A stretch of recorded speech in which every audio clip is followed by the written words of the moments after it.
कहते हैं कि दुनिया में मन सबसे ज्यादा शक्तिशाली चीज होती है। अगर किसी चीज को तुम पूरे मन से चाह लो तो तुम उसे हासिल कर सकते हो। ये मैं नहीं कहता, ये सभी महापुरुषों का कहना है। लेकिन अगर ये सत्य है, ये सच है, तो जो हम अपने मन से चाहते हैं वो हमें हासिल क्यों नहीं होता है? भाई कोई भी इंसान अपने मन में दुख तो नहीं चाहेगा, लेकिन वो रहता तो दुखी है। हर इंसान अपने मन से तो कामयाब होना चाहता है, खूब पैसा कमाना चाहता है, लेकिन फिर भी वो कामयाब नहीं होता।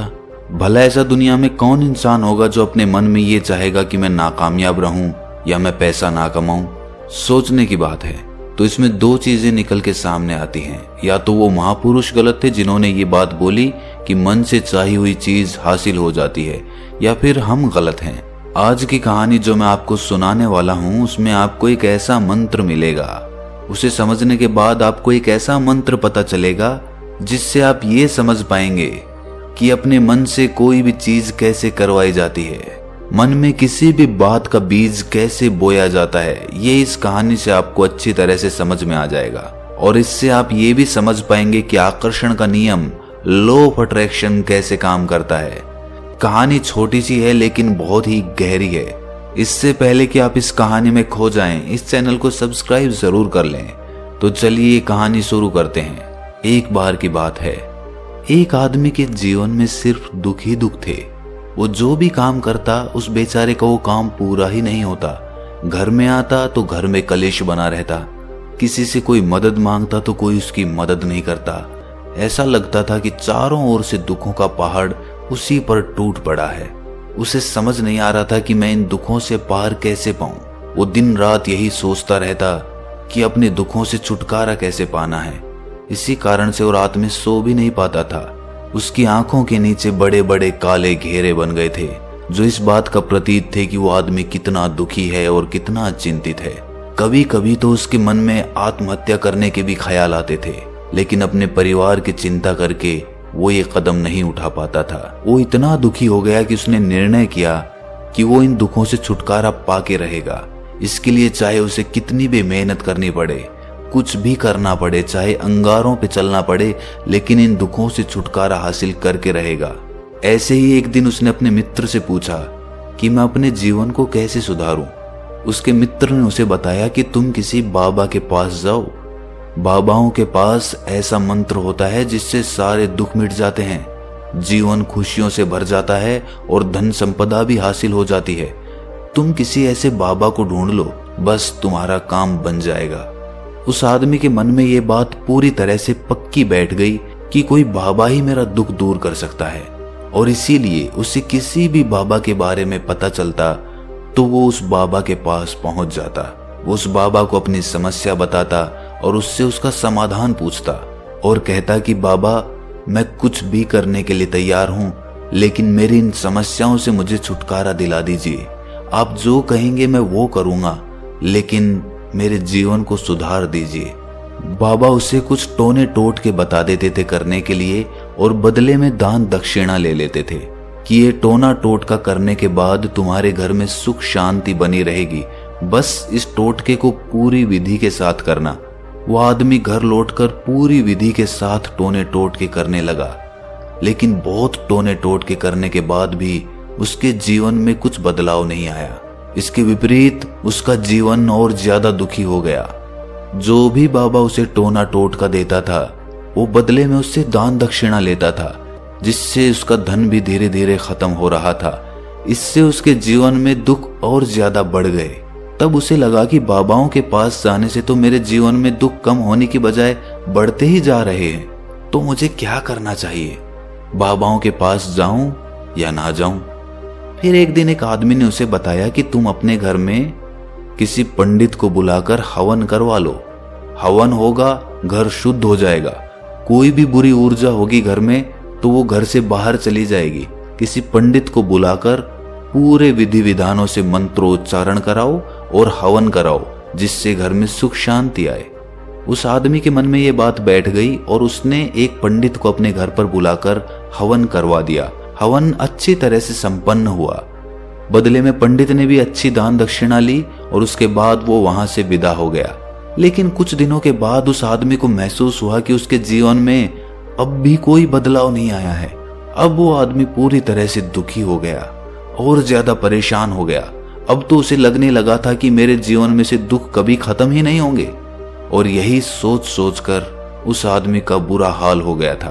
फिर एक दिन उसे अपने मित्र से एक ऐसे बाबा के बारे में पता चला जो समाधान बताने के लिए कोई दान दक्षिणा नहीं लेता था।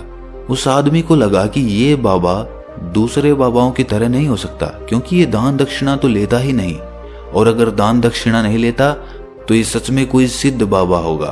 और यही सोचकर वो उस बाबा के पास पहुंच जाता है।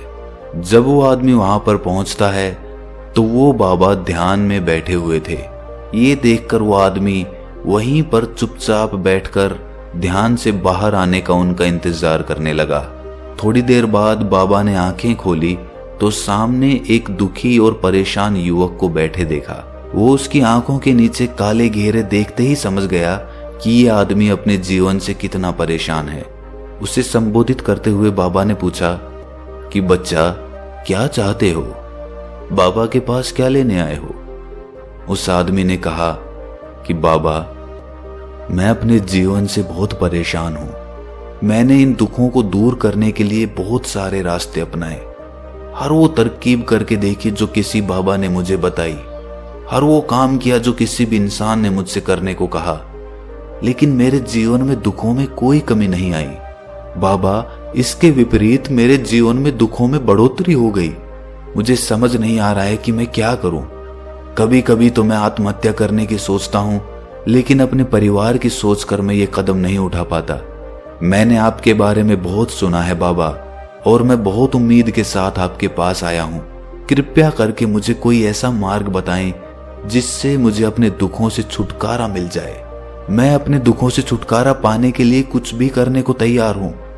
आप मुझे कोई भी रास्ता बताएं, चाहे वो रास्ता कितना भी कठिन क्यों ना हो, मैं उसको पार करके रहूंगा। बाबा ने महसूस किया कि आदमी तो सच में बहुत परेशान है। बाबा ने उसकी बात सुनकर कहा कि बच्चा, दुखों को दूर करने के लिए मंत्र ऐसे ही नहीं मिलते। मंत्र पाने के लिए कुछ करना पड़ता है। तुम कुछ कर सकते हो? ये सुनकर पहले तो उस आदमी ने सोचा कि ये बाबा भी मुझसे दान दक्षिणा ही मांगेंगे, लेकिन और कोई रास्ता ना पाकर उस आदमी ने कहा कि बाबा, आपको जितनी भी दान दक्षिणा चाहिए मैं देने के लिए तैयार हूं, लेकिन आपका मंत्र सच्चा होना चाहिए, वो पूरा होना चाहिए, उसका फल मुझे मिलना चाहिए। उसके बाद मैं आपको जो भी दान दक्षिणा लेना चाहते हो वो दे दूंगा। बाबा ने कहा कि दान दक्षिणा तो बहुत छोटी सी चीज है, मुझे वो नहीं चाहिए। इस पर वो आदमी सोच विचार करके बोला, तो बाबा, मैं अंगारों पे भी चलने के लिए तैयार हूं, आप मुझे बस आज्ञा दीजिए। बाबा ने कहा कि अंगारों पे चलने वाली छोटी चीज मैं तुमसे नहीं कराने वाला। मैं जो तुमसे कराने वाला हूं वो बहुत कठिन मंत्र है, उसे पूरा कर पाओगे? बाबा ने कहा कि बाबा, आप मुझे बताइए तो सही, मुझे करना क्या होगा, मैं कुछ भी करने को तैयार हूं। इस पर बाबा ने उसे कहा कि यहां से जब तुम अपने घर जाओ तो रास्ते में अपने मन में ये दोहराते जाना कि मैं सुखी हूं, मैं सुखी हूं, मैं सुखी हूं। बार बार अपने मन में यही दोहराना, और याद रहे जुबान पर ये नहीं आना चाहिए, ये सिर्फ मन में दोहराना है। ये सुनकर वो आदमी बोला, बाबा, बस इतनी सी बात, ये तो मैं चुटकी बजा के कर लूंगा, लेकिन इससे होगा क्या? बाबा बोले कि इस मंत्र को करके देखो, वैसे भी तुमने इतने बाबाओं के मंत्र किए हैं तो इस मंत्र को भी करके देख लो। उस आदमी ने सोचा कि बाबा कुछ दान दक्षिणा तो ले नहीं रहे और छोटा सा मंत्र है, इसे तो मैं कर ही लूंगा। वो बोला, ठीक है बाबा, मैं ये मंत्र जरूर करूंगा। वो आदमी ये कहकर वहां से उठकर चलने लगा, लेकिन जैसे ही वो चलने लगा, पीछे से बाबा ने बोला कि बच्चा, एक बात याद रखना, जब तुम ये मंत्र अपने मन में दोहराओ तो तुम्हारे मन में बंदर के विचार नहीं आने चाहिए, बंदर का ख्याल भी नहीं आना चाहिए, तो ही ये मंत्र सिद्ध होगा। वो आदमी बोला, मुझे तो आज तक बंदर का कोई विचार नहीं आया, तो अब क्यों आएगा? आप चिंता मत करिए बाबा, मैं बस मन में यही दोहराऊंगा कि मैं सुखी हूं, मैं सुखी हूं। इसके अलावा बंदर का कोई विचार मेरे मन में नहीं आएगा। ये कहकर वो आदमी वहां से चल दिया। वो अपने मन में मैं सुखी हूं, मैं सुखी हूं ये दोहराता हुआ थोड़ी दूर ही चला था कि उसके मन में अचानक बंदर का ख्याल आ गया। बंदर का ख्याल एक बार आया और चला भी गया, लेकिन उस आदमी ने सोचा कि आज तक तो मुझे बंदर का कोई विचार नहीं आया, ये आज बंदर का विचार क्यों आ गया। और ऐसे करके उसने उस बंदर के विचार को पकड़ लिया। वो ये भूल गया कि मुझे क्या मंत्र दोहराना है और वो बंदर के बारे में सोचने लगा। जब थोड़ी देर बाद उसे फिर से होश आया तो वो फिर से अपना वही मंत्र दोहराने लगा जो बाबा ने उसे बताया था, मैं सुखी हूं, मैं सुखी हूं। लेकिन अचानक से उसे सामने एक बंदर दिखाई दिया और ये देखकर उसके मन में फिर से बंदर का विचार उठ गया और वो अपने अंदर से इस विचार को बाहर फेंकना चाहता था। वो चाहता था कि मेरे अंदर किसी भी तरह बंदर का विचार ना आए, लेकिन उसे तो सामने बंदर ही दिखाई दे गया। ऐसे ही जद्दोजहद करते करते वो घर पे पहुंचा और घर पे पहुंचने के बाद अपनी पत्नी को कहा कि हे बंदरिया, मुझे खाने में बंदर परोस दो। और जब उसे एहसास हुआ कि उसने क्या बोल दिया तो वो अपने बाल नोचने लगा। वो दीवारों में सर मारने लगा कि आज तक मुझे बंदर का कोई विचार नहीं आया और आज मुझे ये क्या हो गया है कि मुझे हर जगह बंदर ही बंदर नजर आ रहे हैं, ये कैसी माया है।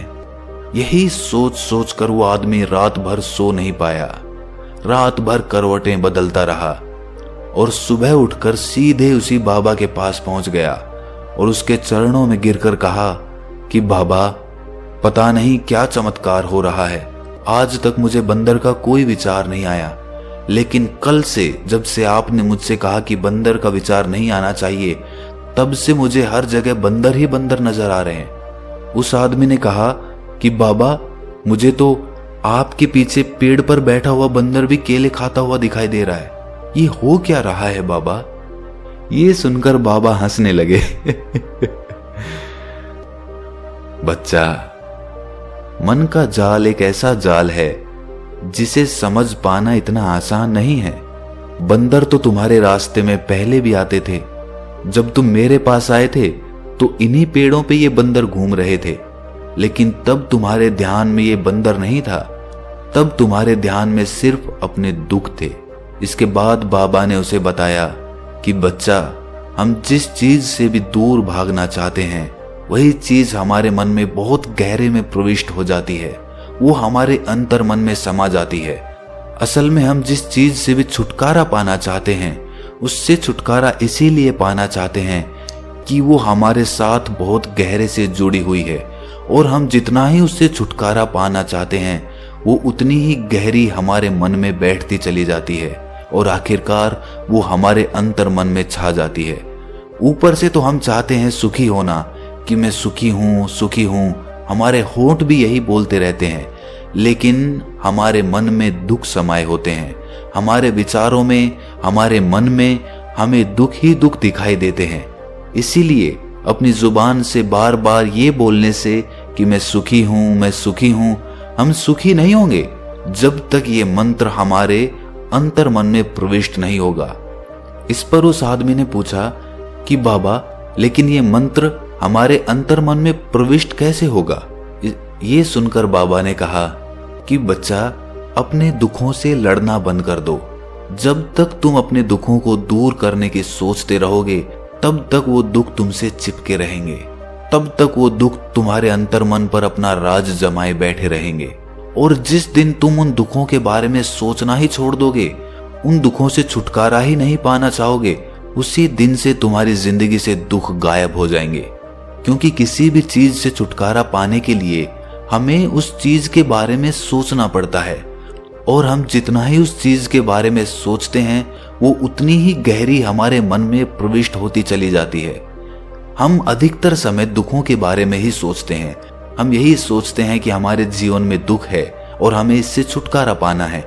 इसी वजह से बार बार सोचने से वो दुख हमारे अंतर मन में प्रविष्ट हो जाते हैं और हमें एहसास भी नहीं होता।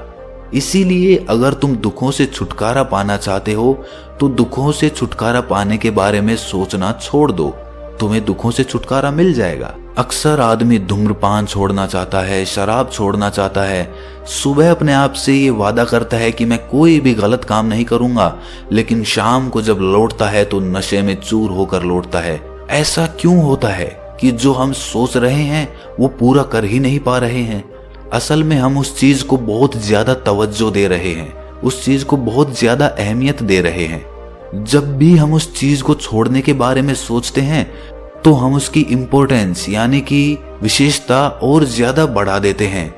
हमारा मन उस चीज के बारे में जितना ज्यादा सोचेगा, शराब या धूम्रपान छोड़ने के बारे में जितना ज्यादा सोचेगा, हमारा मन उतना ही उस चीज के पीछे ज्यादा भागेगा। हमें उस चीज से लड़ना नहीं है, बल्कि बिना सोचे गुजर जाना है। और अगर इस मंत्र को हम समझ लेते हैं तो हम अपने जीवन में जो भी पाना चाहते हैं उसे अपने अंतर मन में डाल सकते हैं। और एक बार वो लक्ष्य हमारे अंतर मन में बैठ जाता है तो फिर सफलता पाने में कोई समस्या नहीं आती, कोई दिक्कत नहीं आती। तो दोस्तों, कैसी लगी आपको ये कहानी कमेंट सेक्शन में जरूर बताएं, और अच्छी लगी तो इस चैनल को सब्सक्राइब करना ना भूलें। तो मिलते हैं अगली कहानी में, तब तक के लिए अपना ख्याल रखें।